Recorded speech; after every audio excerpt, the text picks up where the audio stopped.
సంగారెడ్డి జిల్లా సిర్గాపూర్ మండలం బొక్కాస్గావ్లో రైతులు ధర్నాలో ఉద్రిక్తత నెలకొంది. పిఎసిఎస్ సొసైటీలో అక్రమాలు జరిగాయని 2 వర్గాలుగా రైతులు విడిపోయారు. ఈ క్రమంలో ఇరు వర్గాల రైతులు వాగ్వాదం జరిగింది. పరిస్థితిని అదుపులోకి తెచ్చేందుకు పోలీసులు లాఠీ చార్జ్ చేసి వారిని చెదరగొట్టారు.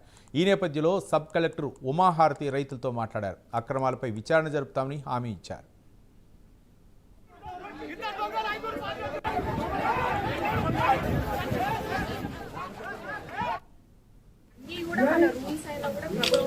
రైతులకు ఇబ్బంది కాకుండా ధాన్యం కొనుగోలు చేయాలని చూస్తున్నాం.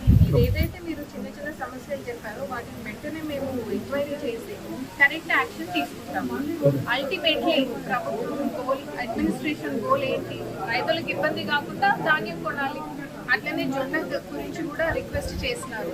ఆ రిక్వెస్ట్ కూడా మేము పరిగణిస్తాం. ఇప్పటికి కడపల్లో ఉంది ఒకటి కాట, కానీ మీకు అది దూరం అవుతుందని కూడా చెప్పారు. సొసైటీకి ఇవ్వమని కూడా అడిగినారు. ఇవన్నీ కూడా నేను నోట్ చేసుకున్నానండి. I will look into it.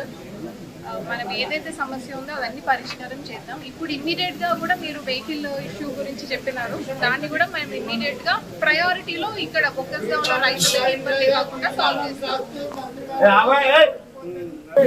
రైతులు నిన్న వచ్చి రిక్వెస్ట్ చేస్తేనే మనం ఇక్కడికి వచ్చినాం. రైతులు